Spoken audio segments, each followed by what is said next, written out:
अभिनंदन दोस्तों, स्वागत करता हूँ आप सबका भारत के सबसे छोटे और सबसे हरे भरे राज्य गोवा में। यूँ तो गर्मियों की छुट्टियों के लिए लोग पहाड़ों पर जाना अधिक पसंद करते हैं, लेकिन जैसे ही गर्मियों की छुट्टियाँ खत्म होती है और मानसून सीजन आता है तो पहाड़ों पर जाना थोड़ा सा सही नहीं रहता। तब गोवा आपको एक नया ऑप्शन दे सकता है। गोवा, हालांकि ऐसा कहा जाता है कि गोवा में आना is perfect from October to March, लेकिन आप यकीन मानिए दोस्तों, मानसून में गोवा इतना खूबसूरत लगता है कि क्योंकि ऐसा कहा जाता है कि 1/3 part of Goa is forest, और आप जानते हैं कि फॉरेस्ट मानसून में कितना खूबसूरत हो जाता है। और शायद यही कारण है कि प्रकृति प्रेमी मानसून सीजन में गोवा आना बहुत पसंद करते हैं। तो हमारा सफर शुरू हो रहा है दिल्ली से। बने रहिएगा इस सुहाने सफर के साथ।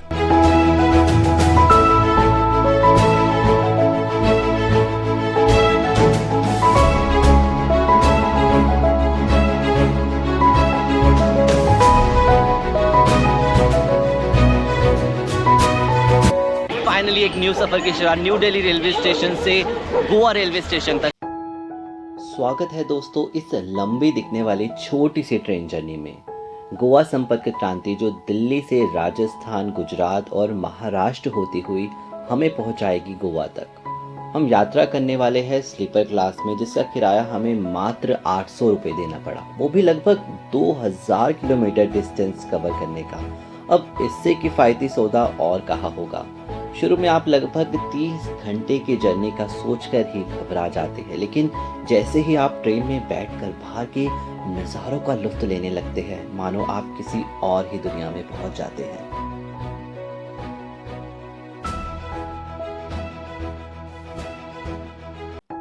लगभग 6 घंटे ट्रेन में बिताने के बाद हम पहुंचते हैं कोटा जंक्शन, जहां पर पकोड़े की खुशबू ने हमें ट्रेन से उतरकर इन्हें चखने के लिए मजबूर कर दिया। कोटा निकलने के बाद मध्य प्रदेश और गुजरात को देखकर तो मैं दंग रह गया। इतने हरे भरे इलाकों ने मुझे केरला की मुन्नार की याद दिला दी। किसी ने बहुत खूब कहा है कि अगर आपको असली भारत के दर्शन करने हैं तो बस कश्मीर से कन्याकुमारी तक ट्रेन में बैठ जाइए, आप स्कॉटलैंड को भूल जाएंगे। गुजरात की इस खूबसूरती को देखते देखते कब वडोदरा आ गया पता ही नहीं चला, और यहाँ के राम लड्डू ने तो हमारा दिल ही चुरा लिया। गुजरात से निकलती हुई ट्रेन पहुंचती है महाराष्ट्र, और महाराष्ट्र आते ही आपको हर जगह वड़ा पाव की खुशबू और वड़ा पाव बेचने वालों की आवाज़ें सुनाई देगी। लेकिन हमारा निश्चय भी दृढ़ था कि वड़ा पाव तो हम रत्नागिरी जाकर ही खाएंगे।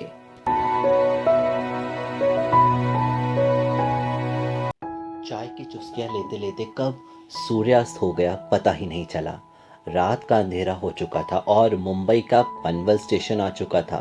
तब हमारी मुलाकात हुई ऐसे अजनबियों से जो ट्रेन की जर्नी पूरी होने तक ऐसे आपके साथ रहते हैं मानो जैसे आपका परिवार हो, और यही खूबी ट्रेन जर्नी को सबसे अलग बनाती है। तो दिल्ली से गोवा का सफर और लोकल ट्रेन में स्पेशली स्लीपर क्लास में ट्रैवल करने का सबसे मजेदार चीज़ यही होता है कि आपको बहुत सारे लोगों से मिलने का मौका मिलता है। और आज अभी दरवाजे पर बैठे हुए मैं एक यात्री मिले और ये कहते हैं कि मैं बहुत अच्छा सिंगर हूँ, आप मेरा शूट करिए। तो ऑडियंस को अपना नाम बताइए और आप कहाँ से। मेरा नाम शुभम है, मैं अम्बाले से हूँ और मोस्टली बाबा की कृपा से दूर दूर देश विदेश में बाबा के भजन गाने जाता हूँ। अभी भी हम कीर्तन करके आ रहे हैं, आगे जा रहे हैं घूमने के लिए। अच्छा, आप कीर्तन करके आ रहे हैं, आपके साथ कौन कौन है? हमारे साथ मेरा दोस्त आया। अच्छा, आप साथ में जाते हैं। जीतूंगा एक दिन, मेरा दिल ये कहता है, हारा हूँ बाबा पर तुझ पे भरोसा है। जीतूंगा एक दिन, मेरा दिल ये कहता है। ये एक भजन जरा हनुमान जी महाराज का भी हो जाए, क्योंकि ये देव सबका मंगल करते हैं और आज तो है भी शनिवार है। आइए सुनाते हैं। जब से देखा तुझे जाने क्या हो गया, ऐसा लासरे वाले मैं तेरा हो गया, मैं नीपुरे वाले मैं तेरा हो गया।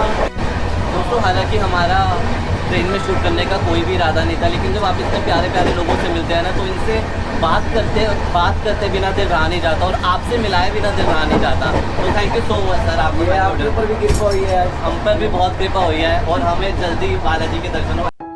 कब सोच विचार में रात बीत गई और सुबह हो गई पता ही नहीं चला।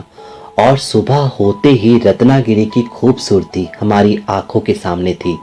इस खूबसूरती के साथ साथ रत्नागिरी प्रसिद्ध है पूरे विश्व भर में अपने आमों के लिए। लेकिन हमें तो इंतजार था रत्नागिरी स्टेशन का, ताकि हम जल्दी से वहां का वड़ा पाव खा पाए। कहते हैं महाराष्ट्र में सबसे स्वादिष्ट वड़ा पाव अगर कहीं मिलता है तो वह रत्नागिरी में मिलता है। ये हमारे भैया, पहली बार इनके हाथ का मैंने वड़ा पाव खाया है, याद रहेगा यादाश्त रत्नागिरी से। ये भी है, रत्नागिरी का सबसे फेमस होता है। रत्नागिरी से ट्रेन आगे बढ़ी गोवा की तरफ लगभग अपनी 250 किलोमीटर की शेष जर्नी पूरी करने के लिए। रत्नागिरी से गोवा लगभग 5 घंटे की दूरी पर है, लेकिन सच मानिए आप गोवा आने का वेट नहीं करेंगे, आप बस बाहर की खूबसूरती का मजा लेंगे। और आखिरकार 30 घंटे का सफर करने के बाद हम पहुंच चुके हैं गोवा में। गोवा संपर्क क्रांति जो हमें दिल्ली से गोवा लेकर आई है। 3 स्टेशन आते हैं गोवा में, तो जब भी आप गोवा आए तो इस बात का ध्यान रखिएगा कि किस स्टेशन पर आपको उतरना है। जहाँ पर आपका होटल है या जहाँ भी आपका गेस्ट हाउस है उसके अकॉर्डिंगली आपको उतरना पड़ता है। वास्को डी गामा है, पणजी में, इसके आगे 2 स्टेशन और आएंगे, तो अकॉर्डिंगली आप अपना गंतव्य चूज कर सकते हैं। अद्भुत सफर था, हवाई सफर से बिल्कुल हटकर। अब आगे का सफर कैसा होगा उसके लिए बने रहिएगा हमारे साथ। तब तक आप अपने और अपने परिवार का ख्याल रखिएगा।